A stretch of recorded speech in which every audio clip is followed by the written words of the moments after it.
তিনি হলেন আপনার আমার মালিক, আমার আল্লাহ। ওই মালিক আল্লাহকে খুশি করতে সারা দিন লাগে না, সারা রাত লাগে না, ঘন্টা লাগে না, মিনিট লাগে না বন্ধু, মাত্র কয়েকটা সেকেন্ডের ব্যাপার। বান্দা যে কোনো একটা কাজ করছে, কাজ করার তৌফিক দান করলেন কে? বান্দা ভালো একটা নিয়ামত খেয়েছে, নিয়ামত খাওয়ার তৌফিক দান করলেন কে? এরে ভাই, আল্লাহ পাক তো তোমাকে আমাকে এই যে জিহ্বাটা নাড়ায় আমরা খাই, যে দাঁত দিয়ে আমরা চিবায়া চিবায়া খাই, এই দাঁতটা তো আল্লাহ ফালায়া দিতে পারতেন। বলতে পারো যুবক, হুজুর আমি তো বুড়া হই নাই, আমার দাঁত পড়ার সময় তো এখনো হয় নাই। আরে ভাই, তুমি বুড়া হও নাই, তোমার মতো হাজারো যুবকের দাঁত নাই। কেন নাই? বলে বাইক চালাইতেছে, রক্ত গরম, অল্প বয়সে বাইক টান দিছে, পিকআপ বাড়ায় দিছে, রক্তের গরমে এমন একটা ট্রাকের পিছনে ধাক্কা লেগে গেছে, যুবক বয়সে আল্লাহর বান্দা অ্যাক্সিডেন্ট হয়ে দাঁত 32টার দেখা যায়, 16টাই নাই, 20টাই নাই, আছে না নাই? আল্লাহ ডাক দিয়া বলে, রে বান্দা, আমি আল্লাহ তো পারতাম যৌবন বয়সেও তোর দাঁতটা নিয়ে যাইতে। এরে বান্দা, আমি আল্লাহ তো পারতাম এই যে চক্ষু দুইটা, আমি আল্লাহ বড় একটা নিয়ামত তোকে দান করলাম। আরে বান্দা, আমি তো পারতাম তোর চোখ দুইটাও নিয়ে যাইতে। বান্দারে, কেন তুই শুকর আদায় করবি না? এ মৌচাক এলাকার মুসলমান যুবক ভাই, বৃদ্ধ বাবাজিরা, ও পদ্মার আড়ালের মা, বেশি দিন আগের কথা নয়, এই তো গত জুমা আপনাদের এখানে পড়াইয়া, যখন আমি গত জুমা পড়ানোর আগে আমি যখন বিক্রমপুর থেকে রওনা হয়ে আপনাদের এখানে আসলাম, একটু আগে এসে গেছি, যার কারণে আমি চিন্তা করলাম আমার একটু কাজ ছিল চিটাগাং রোড, ওই কাশাপ শপিং সেন্টার মার্কেটের মধ্যে আমার একটু কাজ ছিল। ভাবলাম কাজটা সেরেই আসি, এখনো যেহেতু অনেক সময় আছে, পরে নামাজ আগে আগে চলে আসব। বন্ধুরে, আমি যখন ওই চিটাগাং রোড ফ্লাইওভার যখন আমি পার হইতেছিলাম, এপার থেকে যখন ওপার যাচ্ছিলাম, আমি সিঁড়ি দিয়া যখন নামবো, এমন সময় একটা করুণ দৃশ্য আমার চোখে পড়ে যায়। এমন একটা দৃশ্য আমার চোখে পড়ে গেল, আমার নিজের অজান্তেই চোখের কিনারায় পানির ফোঁটা চলে আসলো। দৃশ্যটা কি বন্ধু? তাকায়া দেখলাম একজন বৃদ্ধ আল্লাহর বান্দা, তার দুটি চোখ নাই, চোখ আছে কিন্তু দৃষ্টি শক্তি আল্লাহ তাআলা তাকে দেন নাই।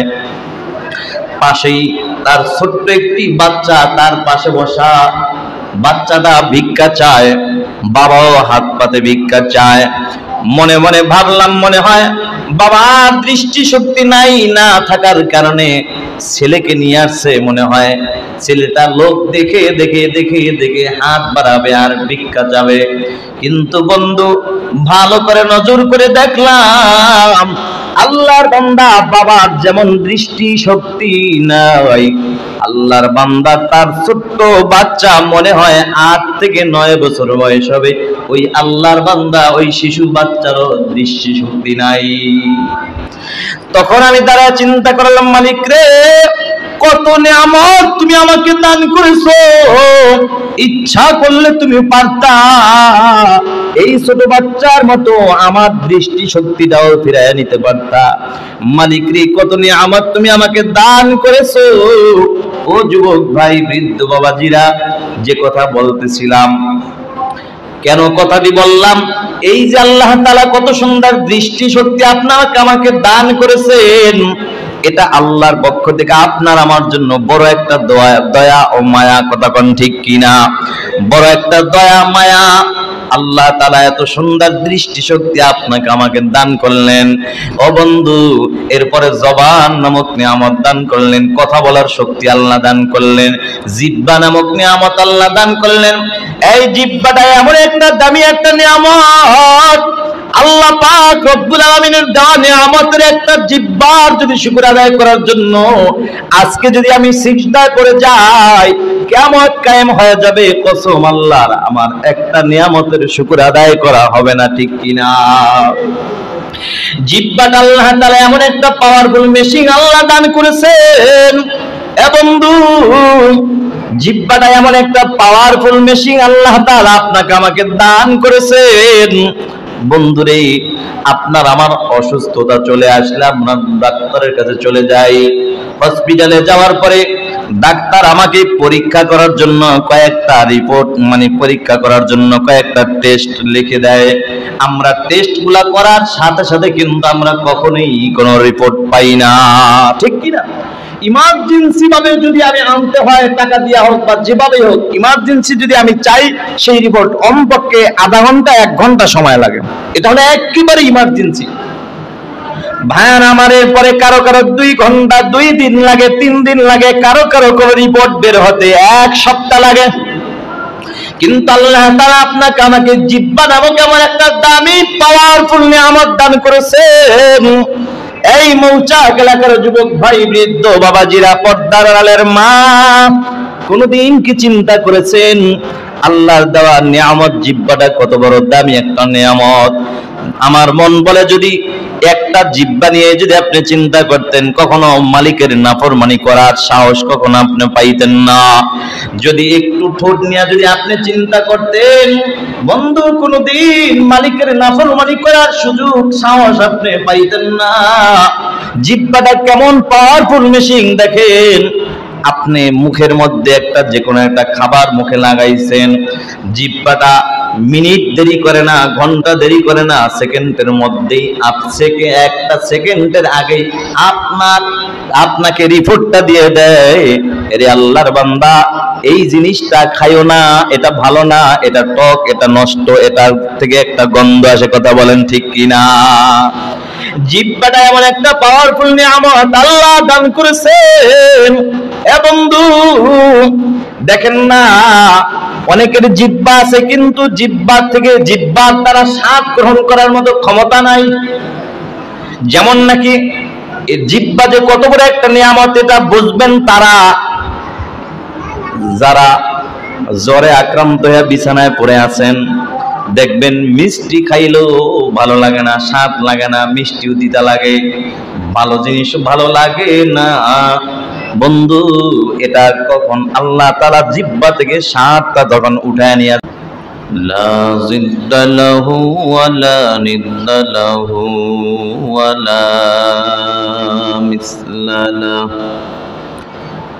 ونشهد أن سيدنا وسندنا وحبيبنا وطبيب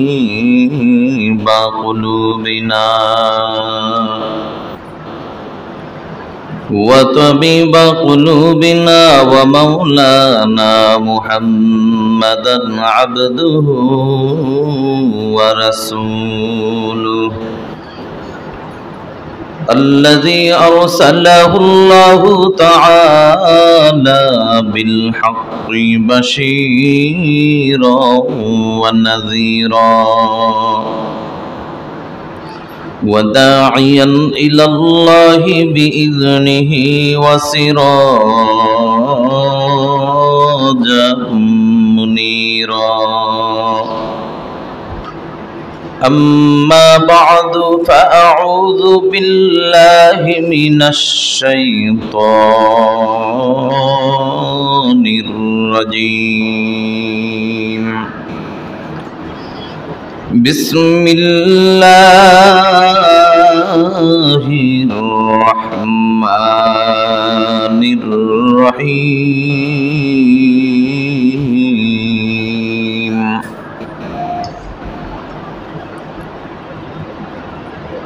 وأما من خاف مقام ربه ونهى النفس عن الهوى فإن الجنة هي المأوى. وقال رسول الله صلى الله عليه وسلم: كل أمتي يدخلون الجنة إلا من أبى. قيل من أبى قال من أطاعني دخل الجنة ومن عصاني فقد أبى أو كما قال النبي عليه الصلاة والسلام صدق الله مولانا العظيم وصدق رسوله النبي الكريم ونحن على ذلك من الشاهدين والشاكرين والحمد لله رب العالمين درود إبراهيم بريشواي اللهم صل على محمد وعلى آل محمد كما صليت على إبراهيم وعلى آل إبراهيم إنك حميد مجيد اللهم بارك على محمد وعلى آل محمد كما باركت على إبراهيم وعلى آل إبراهيم إنك حميد مجيد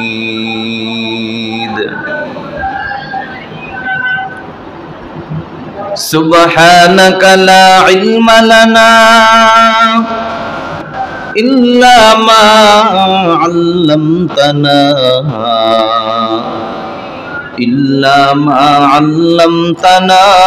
إنك أنت العليم الحكيم رب اشرح لي صدري ويسر لي أمري واحلل عقدة من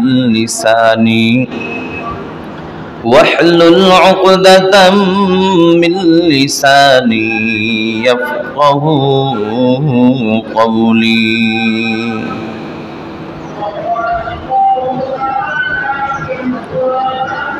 مقبول تو ہے شاہجہاں ہے قابل تو بہت ہے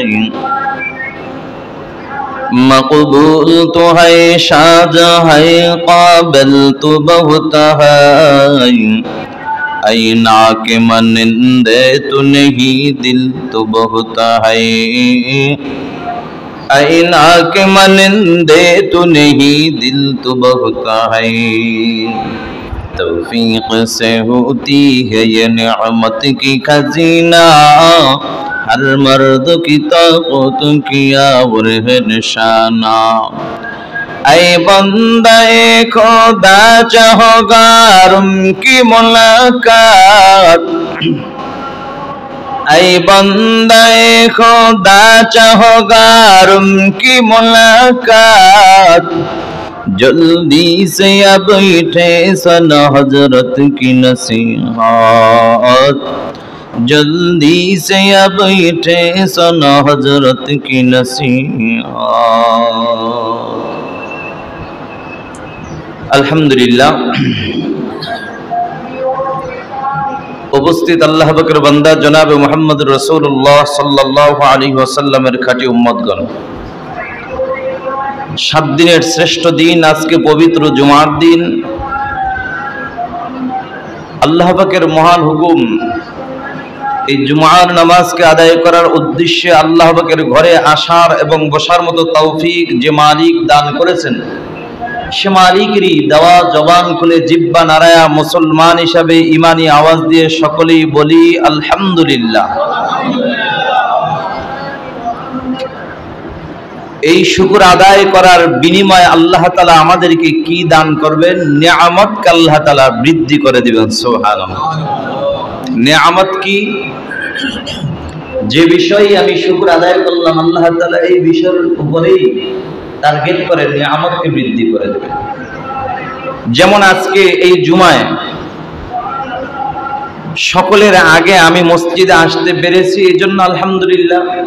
আল্লাহ পাক আগামী জুমায় এই নিয়ামত বৃদ্ধি করে দিবেন। আগামী জুমায় এর চেয়েও আগে আসার তৌফিক আল্লাহ তাআলা দান করবেন আপনাকে। আর আল্লাহর ঘরে আসা, আগে আসা আর বসাটা, এটা বড় ভাগ্যের ব্যাপার। আমাদের মধ্যেই অনেক ভাই আছেন যারা চিন্তা করেন এত তাড়াতাড়ি আল্লাহর ঘর মসজিদে গিয়ে লাভ কি, সেখানে গিয়ে তো দুনিয়ার কোনো কথাই বলতে পারবো না। লাভ তো আপনি এখন বুঝবেন না, লাভ বুঝবেন তখন যখন মালিকের পক্ষ থেকে ডাক এসে যাবে, আপনার লাশ পড়ে থাকবে, কথা বলার শক্তি আপনার থাকবে না। বাবা বাবা বলে চিৎকার মারতে থাকবে, কিন্তু কোনো জবাব দেওয়ার মতো কোনো ক্ষমতাই থাকবে না। সেদিন থেকে আপনার অনুভব করা শুরু হবে যে আসলেই দুনিয়াতে কোনটা লাভ ছিল আর কোনটা লস ছিল। হাদিস শরীফের মধ্যে এসেছে, জান্নাতে যখন আল্লাহ পাকের প্রিয় বান্দাদেরকে জান্নাতের মেহমান হিসাবে যখন জান্নাতে ঢোকার অনুমতি দিবেন, জান্নাতবাসীদের কোনো আফসোস থাকবে না, কারণ জান্নাতে ঢোকার পরে তার কোনো আর আফসোস থাকার কথাই না। তবে একটা আফসোস সে করবে, হায় রে দুনিয়াতে কেন একটা সেকেন্ড সময় আমি দুনিয়ার কথা নিয়েই ব্যস্ত ছিলাম, ওই সময়টা দুনিয়ার কথা না বলে যদি আমি আমার মালিক আল্লাহর নামের পবিত্রতা বর্ণনা করতাম, সুবহানাল্লাহ, ওই সময়টা যদি আমি দুনিয়ার ঘরে না কাটায়া, দুনিয়ার ফিতনা ফাসাদের জামানায় দোকানে বসে বসে না কাটায়, ওই সময়টা যদি আল্লাহর ঘর মসজিদে কাটাইতাম, তাহলে ওই জায়গায়, পবিত্র জায়গায় বসলে আমার আখিরাতের ফিকির চলে আসতো, দুনিয়ার ফিকির চলে যাইত। এই চিন্তা ফিকির বান্দা এটা করবে, জান্নাতে গিয়ে আফসোস করবে, সেখানে গিয়ে আফসোস করে কোনো লাভ হবে না। লাভ তো হবে যদি বান্দা এখন বুঝে, তো হায়াতের জিন্দেগিতে আখিরাতে ফিকির করলে লাভ আছে। কারণ কি লাভ, আখিরি জামানার নবীর উম্মতেরা এই হায়াতের জিন্দেগিতে দুনিয়ার এই সময়টা হায়াতের জিন্দেগিতে যদি একবার বলে সুবহানাল্লাহ, বলেন তো সময় লেগেছে কতটুকু?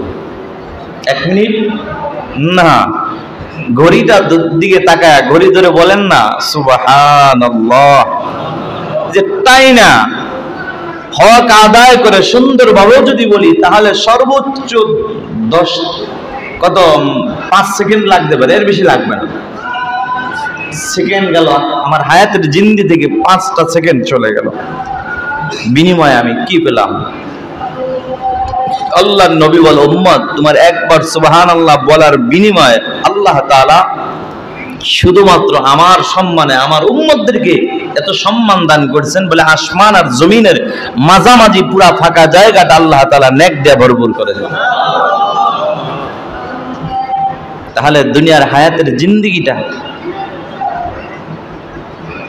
আখিরাতের ফিকির করলে লাভ আছে, লস নেই।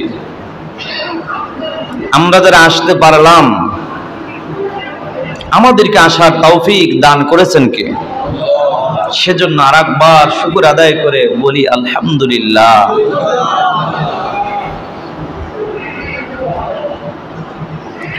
এই যে আলহামদুলিল্লাহ বললাম, এটাও কিন্তু সময় আমাদের বেশি লাগে না, অল্প সময় লাগছে। সুবহানাল্লাহ বলতে যদি 5 সেকেন্ড লাগে, আলহামদুলিল্লাহ পুরাটা বলতে হয়তো বা 10 সেকেন্ডই ধরে নেন লাগছে। বিনিময়ে কি? বিনিময় হলো গোটা জগতের মালিক, এই দুনিয়া এবং আখিরাত উভয় জগতের মালিক যিনি, তিনি কে? সে মালিক তো আপনার আমার উপর সাথে সাথে খুশি হয়ে গেছেন। আর দুনিয়া আখিরাতের মালিক খুশি হয়ে গেলে লাভ কি? লাভ তো এটাই, এ দুনিয়ার হায়াতের জিন্দেগির একটা মানুষের প্রশংসা আমরা কখন করি? তার থেকে পাওয়ার যখন একটু কিছু জিনিস পাওয়ার আশা করি, যখনই আমরা পাই না তখন তার আবার বিরোধিতাও শুরু করে দেয়, ঠিক কিনা?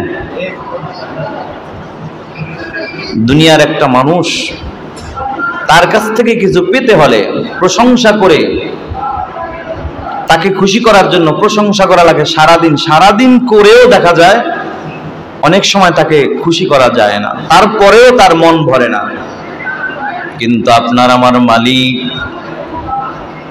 আপনার আমার দয়ার মালিক, যিনি দয়ার মালিক, মায়ার মালিক, যিনি, তিনি কে? তিনি হলেন আপনার আমার মালিক, আমার আল্লাহ। ওই মালিক আল্লাহকে খুশি করতে সারা দিন লাগে না, সারা রাত লাগে না, ঘন্টা লাগে না, মিনিট লাগে না বন্ধু, মাত্র কয়েকটা সেকেন্ডের ব্যাপার। বান্দা যে কোনো একটা কাজ করছে, কাজ করার তৌফিক দান করলেন কে? বান্দা ভালো একটা নিয়ামত খেয়েছে, নিয়ামত খাওয়ার তৌফিক দান করলেন কে? এরে ভাই, আল্লাহ পাক তো তোমাকে আমাকে এই যে জিহ্বাটা নাড়ায় আমরা খাই, যে দাঁত দিয়ে আমরা চিবায়া চিবায়া খাই, দাঁতটা তো আল্লাহ ফালায়া দিতে পারতেন। বলতে পারো যুবক, হুজুর আমি তো বুড়া হই নাই, আমার দাঁত পড়ার সময় তো এখনো হয় নাই। আরে ভাই, তুমি বুড়া হও নাই, তোমার মতো হাজারো যুবকের দাঁত নাই। কেন নাই? বলে বাইক চালাইতেছে, রক্ত গরম, অল্প বয়সে বাইক টান দিছে, পিকআপ বাড়ায় দিছে, রক্তের গরমে এমন একটা ট্রাকের পিছনে ধাক্কা লেগে গেছে, যুবক বয়সে আল্লাহর বান্দা অ্যাক্সিডেন্ট হয়ে দাঁত 32টার দেখা যায়, 16টাই নাই, 20টাই নাই, আছে না নাই? আল্লাহ ডাক দিয়া বলে, রে বান্দা, আমি আল্লাহ তো পারতাম যৌবন বয়সেও তোর দাঁতটা নিয়ে যাইতে। এরে বান্দা, আমি আল্লাহ তো পারতাম এই যে চক্ষু দুইটা, আমি আল্লাহ বড় একটা নিয়ামত তোকে দান করলাম। আরে বান্দা, আমি তো পারতাম তোর চোখ দুইটাও নিয়ে যাইতে। বান্দারে, কেন তুই শুকর আদায় করবি না? এ মৌচাক এলাকার মুসলমান যুবক ভাই, বৃদ্ধ বাবাজিরা, ও পদ্মার আড়ালের মা, বেশি দিন আগের কথা নয়, এই তো গত জুমা আপনাদের এখানে পড়াইয়া, যখন আমি গত জুমা পড়ানোর আগে আমি যখন বিক্রমপুর থেকে রওনা হয়ে আপনাদের এখানে আসলাম, একটু আগে এসে গেছি, যার কারণে আমি চিন্তা করলাম আমার একটু কাজ ছিল চিটাগাং রোড, ওই কাশাপ শপিং সেন্টার মার্কেটের মধ্যে আমার একটু কাজ ছিল। ভাবলাম কাজটা সেরেই আসি, এখনো যেহেতু অনেক সময় আছে, পরে নামাজ আগে আগে চলে আসব। বন্ধুরে, আমি যখন ওই চিটাগাং রোড ফ্লাইওভার যখন আমি পার হইতেছিলাম, এপার থেকে যখন ওপার যাচ্ছিলাম, আমি সিঁড়ি দিয়া যখন নামবো, এমন সময় একটা করুণ দৃশ্য আমার চোখে পড়ে যায়। এমন একটা দৃশ্য আমার চোখে পড়ে গেল, আমার নিজের অজান্তেই চোখের কিনারায় পানির ফোঁটা চলে আসলো। দৃশ্যটা কি বন্ধু? তাকায়া দেখলাম একজন বৃদ্ধ আল্লাহর বান্দা, তার দুটি চোখ নাই, চোখ আছে কিন্তু দৃষ্টি শক্তি আল্লাহ তাআলা তাকে দেন নাই। পাশেই তার ছোট্ট একটি বাচ্চা, তার পাশে বসা, বাচ্চাটা ভিক্ষা চায়, বাবাও হাত পাতে ভিক্ষা চায়। মনে মনে ভাবলাম, মনে হয় বাবার দৃষ্টি শক্তি নাই, না থাকার কারণে ছেলেকে নিয়ে আসছে, মনে হয় ছেলেটা লোক দেখে দেখে দেখে দেখে হাত বাড়াবে আর ভিক্ষা যাবে। কিন্তু বন্ধু, ভালো করে নজর করে দেখলাম আল্লাহর বান্দা বাবার যেমন দৃষ্টি শক্তি নাই, আল্লাহর বান্দা তার ছোট্ট বাচ্চা, মনে হয় 8 থেকে 9 বছর বয়স হবে, ওই আল্লাহর বান্দা ওই শিশু বাচ্চারও দৃষ্টি শক্তি নাই। তখন আমি তারা চিন্তা করলাম, মালিক রে, কত নিয়ামত তুমি আমাকে দান করেছো, ইচ্ছা করলে তুমি পারতা এই ছোট বাচ্চার মতো আমার দৃষ্টি শক্তিটাও ফিরাইয়া নিতে পারতা। মালিক রে, কত নিয়ামত তুমি আমাকে দান করেছো। ও যুবক ভাই, বৃদ্ধ বাবাজিরা, যে কথা বলতেছিলাম, কেন কথাটি বললাম, এই যে আল্লাহ তাআলা কত সুন্দর দৃষ্টি শক্তি আপনাকে আমাকে দান করেছেন, এটা আল্লাহর পক্ষ পক্ষ থেকে আপনার আমার জন্য বড় একটা দয়া ও মায়া, কথা কোন ঠিক কিনা? বড় একটা দয়া মায়া। আল্লাহ তাআলা এত সুন্দর দৃষ্টি শক্তি আপনাকে আমাকে দান করলেন ও বন্ধু। এরপরে জবান নামক নিয়ামত দান করলেন, কথা বলার শক্তি আল্লাহ দান করলেন, জিহ্বা নামক নিয়ামত আল্লাহ দান করলেন। এই জিহ্বাটা এমন একটা দামি একটা নিয়ামত, আল্লাহ পাক রব্বুল আলামিনের দেওয়া নিয়ামতের একটা জিহ্বার যদি শুকর আদায় করার জন্য আজকে যদি আমি সিজদায় পড়ে যাই, কিয়ামত কায়েম হয়ে যাবে। কসম আল্লাহর, আমার একটা নিয়ামতের শুকর আদায় করা হবে না, ঠিক কিনা? জিহ্বাটা আল্লাহ তাআলা এমন একটা পাওয়ারফুল মেশিন আল্লাহ দান করেছেন। এ বন্ধু, জিহ্বাটা এমন একটা পাওয়ারফুল মেশিন আল্লাহ তাআলা আপনাকে আমাকে দান করেছেন। বন্ধুরে, আপনার আমার অসুস্থতা চলে আসলে আমরা ডাক্তারের কাছে চলে যাই। হসপিটালে যাওয়ার পরে ডাক্তার আমাকে পরীক্ষা করার জন্য কয়েকটা রিপোর্ট পরীক্ষা করার জন্য কয়েকটা টেস্ট লিখে দেয়। আমরা টেস্টগুলা করার সাথে সাথে কিন্তু আমরা কখনোই কোনো রিপোর্ট পাই না, ঠিক কিনা? ইমার্জেন্সি ভাবে যদি আমি আনতে হয়, টাকা দিয়া হোক বা যেভাবে হোক, ইমার্জেন্সি যদি আমি চাই, সেই রিপোর্ট কমপক্ষে আধা ঘন্টা 1 ঘন্টা সময় লাগে। এটা হলো একেবারে ইমার্জেন্সি। ভাইয়ার আমার পরে কারো কারো 2 ঘন্টা, 2 দিন লাগে, 3 দিন লাগে, কারো কারো কোনো রিপোর্ট বের হতে 1 সপ্তাহ লাগে। কিন্তু আল্লাহ তাআলা আপনাকে আমাকে জিহ্বা নামক এমন একটা দামি পাওয়ারফুল নিয়ামত দান করেছেন।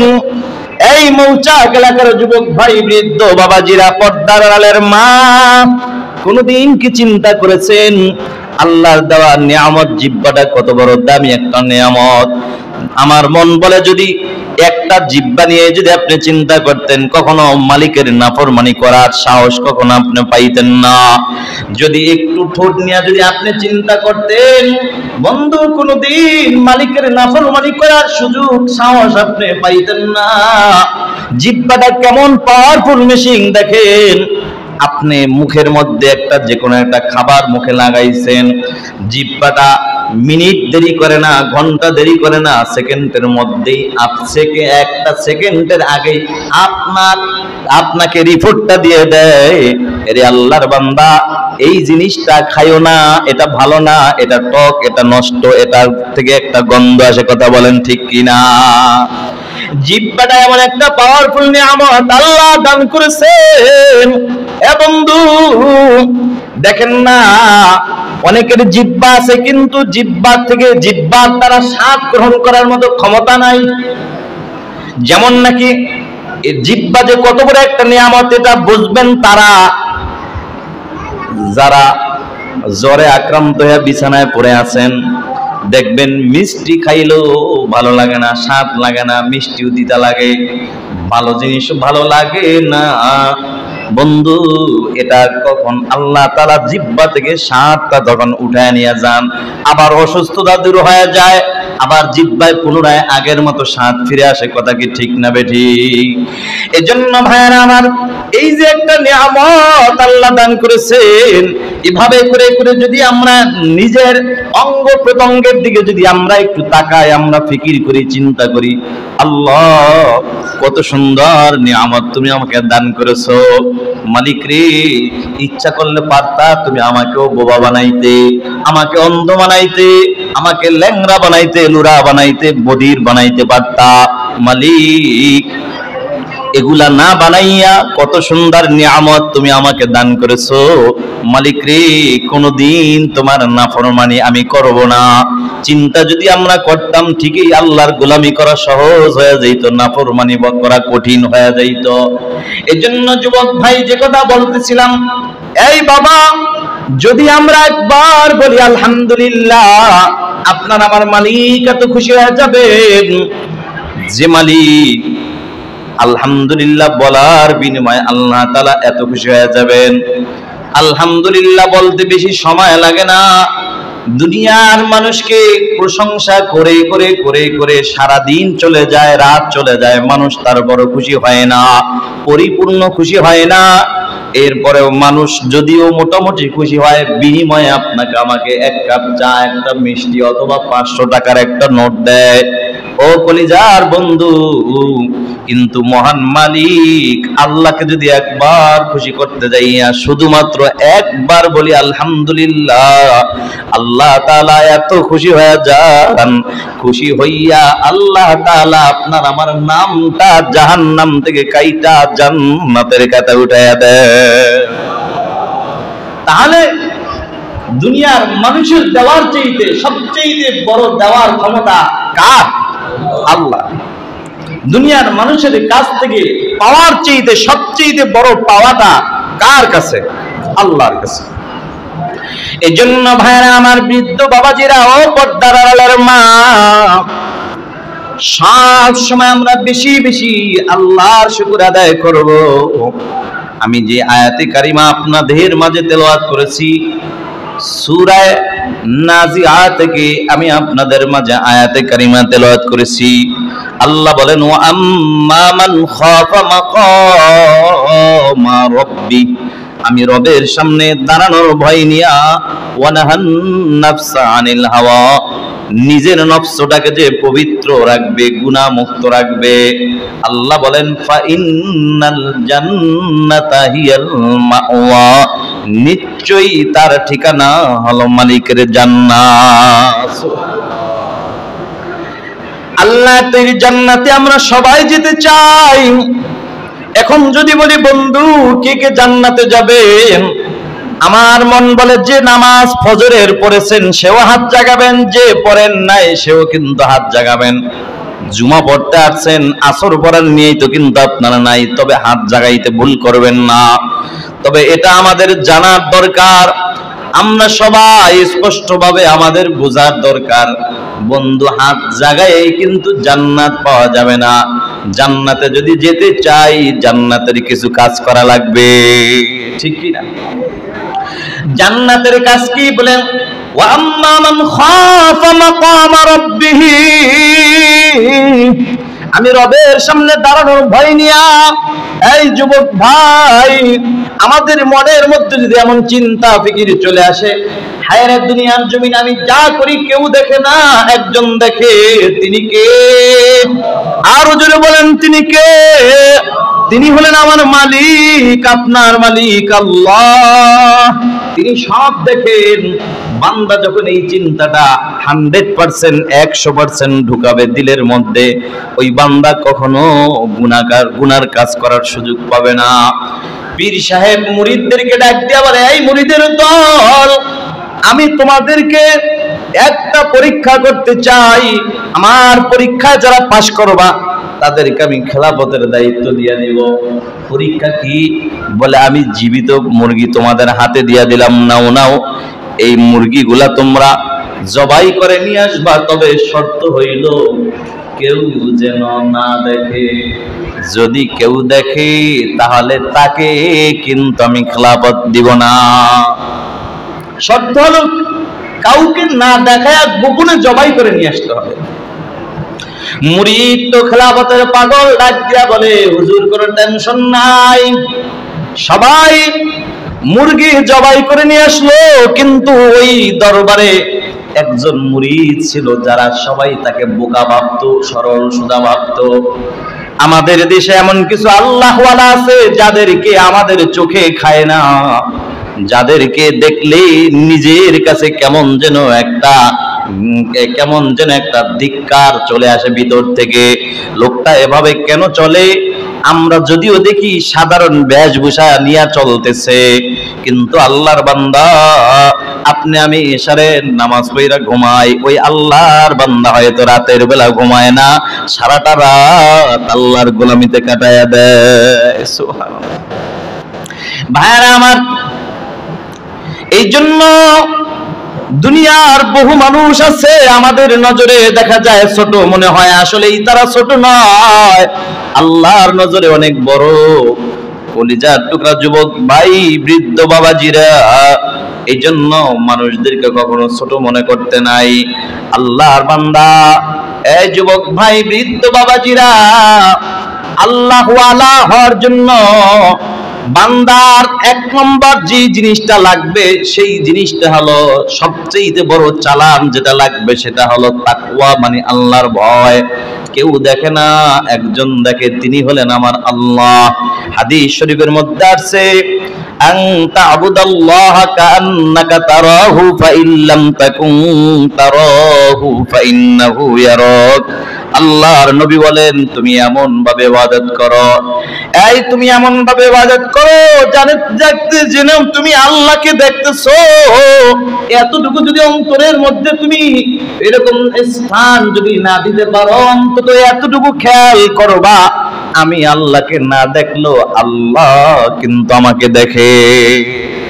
আমি আল্লাহকে দেখি না, এটা ঠিক আছে, দেখার মতো পাওয়ারফুল সেই মানে আত্মা আমার নাই, সেই কলম নাই, কিন্তু আল্লাহ যে আমাকে দেখে এ কথা অস্বীকার করার কোনো সুযোগ নাই, আছে নাকি? এখন তো সবাই খেলাফত পাওয়ার আশা নিয়ে সবাই মুরগি জবাই করে এইবার পীর সাহেব হুজুরের দরবারে হাজির। ওই সরল সোজা আল্লাহর বান্দা জবাই না করে জীবিত মোরগটা নিয়ে হাজির। আল্লাহর ওলি ডাক দেয়া কয়, কি ব্যাপার বাবা, তোমার কি খেলাফত পাওয়ার আশা নাই? হ্যাঁ হুজুর আছে, আশা আছে, তবে তুমি কেন জবাইটা না করে নিয়ে আসলা বলো? আল্লাহর বান্দা সরল সোজা, যদিও চোখে দেখি আল্লাহর বান্দারা সরল, তবে হ্যাঁ দুনিয়ার ব্যাপারে সরল হইল, আখিরাতের ব্যাপারে সরল নয়। আল্লাহর বান্দা ডাক দেয়া বলে, ও আল্লাহর ওলি, আপনি তো আমাকে এমন একটা শর্ত লাগায়া দিছেন, দুনিয়ার জমিনে জবাই করবা কেউ যেন না দেখে।